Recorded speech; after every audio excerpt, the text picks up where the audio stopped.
Hello, అందరికీ నమస్కారం. నేను doctor Sridhar Reddy, homeo specialist. ఇప్పుడు మనం జనరల్గా కామన్గా లేడీస్లో వచ్చే ప్రాబ్లము అంటే పర్టికులర్గా మ్యారేజ్ అయిన తర్వాత చైల్డ్ బేరింగ్ ఏజ్లో వచ్చే ప్రాబ్లం ఫైబ్రాయిడ్స్. ఫైబ్రాయిడ్స్ అంటే గ్రోత్స్ అనమాట, అంటే ట్యూమర్స్ లాగా టిష్యూ గ్రోత్ ఉంటుంది యూటరస్ లోపల. జనరల్గా ఏంటంటే ఇది మెజారిటీ అంటే చాలా మందిలో ఉంటుంది. నవేడేస్ ఆల్మోస్ట్ 100లో తీసుకుంటే ఒక 30%, 40% ఈ ఫైబ్రాయిడ్స్ అనేది కామన్గా వస్తున్నాయి. అండ్ పర్టికులర్గా ఈ ఫైబ్రాయిడ్స్ వచ్చేది ఎప్పుడు అంటే మ్యారేజ్ అయిన తర్వాత అండ్ మెనోపాజ్ లోపల, అంటే ఏదైతే చైల్డ్ బేరింగ్ ఏజ్ అంటారో, రిప్రొడక్టివ్ ఏజ్ అంటారో, ఈ ఏజ్లో వస్తుంది. ఇవి ఏంటంటే బినైన్ గ్రోత్స్ అంటాం. బినైన్ అంటే ఏంటంటే నాన్ క్యాన్సరస్, అంటే క్యాన్సర్ టైప్ ఆఫ్ కాదు. చాలా మంది ఫైబ్రాయిడ్స్ ఉన్నాయంటే భయపడతారు, అరే ఇది క్యాన్సర్ అవుతుందో గడ్డలేమో ఇది, లేదంటే ఫ్యూచర్లో దీనివల్ల క్యాన్సర్ వస్తుందేమో, ఇలాంటి భయం ఉంటుంది. బట్ దీనికి క్యాన్సర్కి ఏ సంబంధం లేదు. సో ఫైబ్రాయిడ్స్ ఉన్నాయంటే భయపడాల్సిన అవసరం లేదు. అండ్ ఈ ఫైబ్రాయిడ్స్ జనరల్గా ఏంటంటే టిష్యూ గ్రోత్స్ అని చెప్పారు, ఇది హార్మోన్స్ ఇంబ్యాలెన్స్ వల్ల వస్తుంటుంది. సో ఈ ఫైబ్రాయిడ్స్ అనేది సైజెస్ డిఫరెంట్గా ఉంటుంది. అంటే కొన్ని మిల్లీమీటర్స్ దగ్గర నుంచి 10 సెంటీమీటర్స్, ఒక్కోసారి కొంతమంది 15 సెంటీమీటర్స్ సైజ్ కూడా వస్తుంది. సో ఇవి జనరల్గా ఏంటంటే సైజుని బట్టి ప్రాబ్లమ్స్ కూడా ఉంటాయి. అండ్ చాలా మందిలో అంటే కొంతమందిలో ఏంటంటే ఈ ఫైబ్రాయిడ్స్ ఉన్నట్లు తెలియదు, అంటే దానివల్ల పర్టికులర్ సిమ్టమ్స్ చాలా మందిలో ఉండవు. కొంతమందిలో ఏంటంటే ఈ సిమ్టమ్స్ ఏముంటాయంటే ఓవర్ బ్లీడింగ్ అనేది ఉంటుంది. అంటే పీరియడ్స్ టైంలో ఓవర్గా బ్లీడింగ్ రావడం, క్లాట్స్ అనేది రావడము, చాలా అంటే ఎక్కువ కాలం, అంటే జనరల్గా 3 to 5 days అనేది కామన్గా బ్లీడింగ్ అవుతుంది. బట్ వీళ్ళలో ఏంటంటే అది కంట్రోల్ కాకుండా 1 week, 10 days, 15 days అలా బ్లీడింగ్ అయ్యే ఛాన్సెస్ ఉంటాయి. అండ్ కొంతమందికి ఏంటంటే ఈ పీరియడ్ స్టార్ట్ అయ్యే ముందు స్పాటింగ్ ఉంటుంది, అంటే కొద్దిగా డైలీ కొద్దిగా స్పాటింగ్ లాగా రావడం, ఒక 4-5 రోజులు, వారం రోజులు ఈ స్పాటింగ్ వచ్చి తర్వాత పీరియడ్స్ అనేది స్టార్ట్ అవుతుంది. అండ్ సివియర్ పెయిన్ రావడం, ఆ క్లాట్స్ పాస్ అయ్యేటప్పుడు చాలా మందికి ఏంటంటే సివియర్ పెయిన్ అవుతుంది, లోయర్ అబ్డామిన్ పెయిన్ కానీ, బ్యాక్ పెయిన్ కానీ ఇలాంటివి వస్తుంటాయి. అండ్ జనరల్గా ఏంటంటే ఈ ఫైబ్రాయిడ్స్ ఉన్న వాళ్ళలో ప్రెగ్నెన్సీ రావడం కూడా చాలా ఛాన్సెస్ తక్కువ ఉంటాయి. ఒకవేళ ప్రెగ్నెంట్ అయినా అబార్షన్ అయ్యే ఛాన్సెస్ ఉంటాయి. అండ్ ఈ పెయిన్ వల్ల ఏంటంటే ఈ భరించలేక చాలా మంది ఏంటంటే ప్రెగ్నెన్సీలో, అంటే ప్రెగ్నెన్సీ వచ్చినా కూడా వాళ్ళు భరించలేక ఈ ఫైబ్రాయిడ్స్ ఉన్నప్పుడు అబార్షన్ చేయించుకోవడం, మళ్ళీ సర్జరీకి వెళ్ళడం చేస్తుంటారు. సో ఈ ఫైబ్రాయిడ్స్ అనేది జనరల్గా ఎందుకు వస్తుంది అనేది చాలా మందికి తెలియదు. అండ్ జనరల్గా ఏంటంటే అనుకోవడం లైఫ్ స్టైల్ ప్రాబ్లమ్స్ అంటాం. అంటే ఈ లైఫ్ స్టైల్ ప్రాబ్లమ్స్ కానీ, లేదంటే కాన్స్టిట్యూషనల్ అంటే హెరిడిటరీ, పేరెంట్స్లో టెండెన్సీ ఆల్రెడీ మదర్కి కానీ, గ్రాండ్ మదర్కి కానీ ఎవరికైనా ఈ ఫైబ్రాయిడ్స్ ఉంటే వచ్చే ఛాన్సెస్ ఎక్కువ ఉంటాయి. అండ్ థర్డ్ ఛాన్సెస్ ఏంటంటే ఈ హార్మోనల్ ఇంబ్యాలెన్స్, అంటే ఓవర్ స్ట్రెస్. పర్టికులర్గా కొంతమంది ఏంటంటే లేడీస్ చాలా సెన్సిటివ్ ఉండి స్ట్రెస్ ఎక్కువ తీసుకునే వాళ్ళలో ఈ ఫైబ్రాయిడ్స్ వచ్చే ఛాన్సెస్ ఉంటాయి. అండ్ రీసెర్చ్ ద్వారా కరెక్ట్గా తెలుసుకునేది ఏంటంటే మ్యారీడ్ ఉమెన్లోనే ఎందుకు వస్తుంది ఇది ప్రాబ్లం అనేది. సో దీని మెయిన్ రీజన్ ఏంటంటే మిస్అండర్స్టాండింగ్ కానీ, లేదంటే అటాచ్మెంట్ వైఫ్ అండ్ హస్బెండ్ మధ్యలో సరిగా లేకపోవడం, దీనివల్ల కూడా వస్తుంది. అండ్ పర్టికులర్గా ఈ మ్యారీడ్ ఉమెన్ ఎప్పుడైతే హ్యాపీగా లేకపోవడం, అంటే సాటిస్ఫాక్షన్ అనేది లేకపోవడం, అది ఫిజికల్ సాటిస్ఫాక్షన్ కానీ, మెంటల్ కానీ ఎక్కువ హ్యాపీగా లేకుండా, పర్టికులర్గా హస్బెండ్ విషయంలో. సో అంటే హస్బెండ్స్ ఏదైతే ఎక్స్ట్రా మ్యారిటల్ అఫైర్స్ ఉండడం కానీ, ఉన్నట్లు వీళ్ళు ఊహించుకోవడం, లేదంటే డౌట్ పడడము, దానివల్ల ఎక్కువ ఆలోచించడం, స్ట్రెస్ తీసుకోవడం, సరిగా నిద్ర పట్టకపోవడం, దీనివల్ల ఈ హార్మోన్స్ అనేది ఇంబ్యాలెన్స్ అవ్వడం వలన ఈ ఫైబ్రాయిడ్స్ అనేది వస్తుంటాయి. సో చాలా మంది ఏంటంటే ఫైబ్రాయిడ్స్ రాగానే భయపడిపోయి సర్జరీకి వెళ్తారు, ఎందుకంటే అలోపతిలో దీని ట్రీట్మెంట్ అనేది లేదు.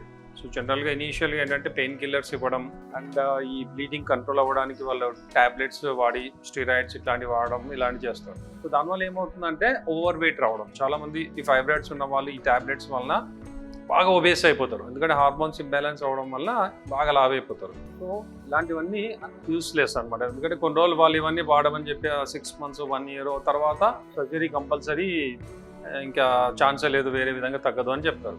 అంటే ప్రెగ్నెన్సీ రాని వాళ్ళు ఏంటంటే దానికి వాళ్ళు వేరే ప్రొసీజర్తో ఆ ఫైబ్రాయిడ్ వరకు రిమూవ్ చేయడం, ఎందుకంటే మళ్ళీ ప్రెగ్నెన్సీ ప్రాబ్లం అవుతుంది యూటరస్ అని చెప్పి ఆ విధంగా చేస్తారు. అండ్ ఆల్రెడీ ప్రెగ్నెన్సీ వచ్చి పిల్లలు పుట్టిన వాళ్ళలో ఏంటంటే యూటరస్తో ఇంకేం పని లేదు కదా, తీసేద్దాం టోటల్గా, హిస్టరెక్టమీ అంటాం. సో హిస్టరెక్టమీ చేస్తే ఏంటంటే అసలు ఇంకా యూటరసే లేకపోతే ఫైబ్రాయిడ్స్ వచ్చే ఛాన్సెస్సే లేవు, దానివల్ల మీకు హ్యాపీగా ఉంటారు అని అంటారు. అండ్ పర్టికులర్లీ మెనోపాజ్ ఉమెన్, అంటే పీరియడ్స్ మొత్తం ఆగిపోయి 45-50 years ఏజ్లో వాళ్ళకి ఏంటంటే మీకు ఎట్లాగో మెనోపాజ్గా వచ్చింది, పీరియడ్స్ కూడా లేదు, మీకు పిల్లలు కావాల్సిన అవసరం లేదు, కాబట్టి మీకు యూటరస్ ఉన్నంత హెడేకే ఈ విధంగా బ్లీడింగ్ అవుతుంటుంది, ప్రాబ్లం అవుతుంటుంది, పెయిన్ వస్తుంటుంది, మీకు తీసేద్దామని చెప్పి జనరల్గా హిస్టరెక్టమీ చేసేస్తారు. బట్ జనరల్గా లేడీస్ లోపల హార్మోన్స్ ఇంబ్యాలెన్స్ అనేది అవ్వడం ఎలా అంటే ఈ ఓవరీస్ కానీ, యూటరస్ కానీ తీసేస్తుంది. అంటే హిస్టరెక్టమీ చేసిన వల్ల హార్మోన్ ఇంబ్యాలెన్స్ ఎక్కువైపోయి వాళ్ళు ఓవర్ వెయిట్ అవ్వడం, డల్ అయిపోవడం, మెంటలీ డిప్రెస్ అయిపోవడం, స్ట్రెస్ ఎక్కువ అయిపోవడము ఇలాంటివి జరుగుతుంటాయి. సో అందుకనే 99% వీలైనంత వరకు యూట్రస్ రిమూవ్ చేయకూడదు. యూట్రస్ రిమూవ్ చేస్తే టోటల్గా ఇంకా లైఫ్ మీద ఇంట్రెస్ట్ పోతుంది. ఎందుకంటే లేడీస్ లోపల హార్మోన్స్ బ్యాలెన్స్ అనే కాకుండా మెంటల్లీ వాళ్ళు హ్యాపీగా యాక్టివ్గా ఉండడానికి కూడా యూట్రస్ ఓవరీస్ అనేది చాలా ఇంపార్టెంట్. అవి తీసేస్తే ఏంటంటే చాలా మంది అంటే 100లో ఒక 50% వాళ్ళ లైఫ్ అయిపోయినట్లు, మెంటలీ డిప్రెస్ అయిపోవడం, ఫిజికల్లీ డల్ అయిపోవడము, ఒబేస్ అయిపోవడము ఇలాంటివి జరుగుతుంటాయి. సో 99% దానికి వెళ్ళకండి. 1% ఏంటంటే తప్పదు, ఇంకా ఓవర్ బ్లీడింగ్ ఉంది, చాలా పెద్దగా ఉన్నాయి ఫైబ్రాయిడ్స్, 15 సెంటీమీటర్స్ ఉంది, 10 సెంటీమీటర్స్ ఉంది, అలా ఓవర్ సైజ్ ఉండి చాలా హెవీగా అయిపోవడము, దానివల్ల చాలా కాంప్లికేషన్స్ వచ్చినప్పుడు సర్జరీ అనేది కంపల్సరీ. సో అంతవరకు దానికి వెళ్ళాల్సిన అవసరం లేదు. అండ్ అఫ్ కోర్స్ అలోపతిలో దానికి ట్రీట్మెంట్ లేదు. మా దగ్గర మేము ఇచ్చే కాన్స్టిట్యూషనల్ ట్రీట్మెంట్ అండ్ కౌన్సిలింగ్ వల్ల ఏంటంటే ఫైబ్రాయిడ్స్ ఏ సైజులో ఉన్నా, అంటే ఎక్కువ సైజుని బట్టి, ఎక్కువ కాలాన్ని బట్టి టైం ఎక్కువ తీసుకుంటుంది. రీసెంట్గా వచ్చినవి అంటే చిన్న చిన్న సైజు ఉన్నవి అంటే 3 సెంటీమీటర్స్ కానీ బిలో 5 సెంటీమీటర్స్ అనేది కొద్దిగా ఫాస్ట్గా తగ్గడానికి ఛాన్సెస్ ఉంటాయి. సో ఈ హార్మోన్స్ అనేది ఇంబ్యాలెన్స్ లేకుండా ఉండడం అండ్ ఈ ఎక్కువ స్ట్రెస్, మెంటల్ స్ట్రెస్ తీసుకోకపోవడం ఇలాంటివి చేయాలి. అండ్ ఫిజికల్ యాక్టివిటీ రెగ్యులర్ చేస్తూ ఉండాలి. అండ్ ఈ ఫైబ్రాయిడ్స్ ప్రాబ్లం ఎక్కువ ఉండి బ్లీడింగ్ ఎక్కువ ఉన్న వాళ్ళు ఏంటంటే అనీమియా అనేది అంటే బ్లడ్ తగ్గిపోవడం అనేది జరుగుతుంది. సో ఇలాంటి వాళ్ళు ఏంటంటే ప్రెగ్నెన్సీ రాని వాళ్ళైతే ప్రెగ్నెన్సీ టైంలో చాలా కాంప్లికేషన్స్ వస్తాయి. అంటే హిమోగ్లోబిన్ తక్కువ ఉండడం వల్ల బేబీకి కూడా ఆక్సిజన్ సప్లై కానీ ఇలాంటివి తగ్గిపోతాయి. సో అలాంటి వాళ్ళు ఏంటంటే కంపల్సరీ ఫైబ్రాయిడ్స్ అనేది ట్రీట్మెంట్ తీసుకొని తగ్గించుకున్న తర్వాత ప్రెగ్నెన్సీకి వెళ్ళడం మంచిది. అండ్ ప్రెగ్నెన్సీ టైంలో జనరల్గా ఏంటంటే మెంటల్ స్ట్రెస్ అనేది తీసుకోవద్దు. ఎందుకంటే ఫైబ్రాయిడ్స్ వచ్చేదే మెంటల్ స్ట్రెస్ వల్ల. అందుకని ఏంటంటే మేము ప్రెగ్నెన్సీ ప్లాన్ చేసే వాళ్ళు, పర్టికులర్గా ఈ ఫైబ్రాయిడ్స్ ఉన్న వాళ్ళకి మేము కౌన్సిల్ ఇస్తాం. బోత్ వైఫ్ అండ్ హస్బెండ్ని కూర్చోబెట్టి ఎందుకు వస్తాయి ఫైబ్రాయిడ్స్, ఏ విధంగా తగ్గుతాయి, దీనివల్ల కాంప్లికేషన్స్ ఏంటి, ప్రెగ్నెన్సీ మీద ఎలాంటి ఎఫెక్ట్ ఉంటుంది, పుట్టబోయే బిడ్డ మీద ఎలాంటి కాంప్లికేషన్స్ వస్తాయి ఈ ఫైబ్రాయిడ్స్ ఉంటే.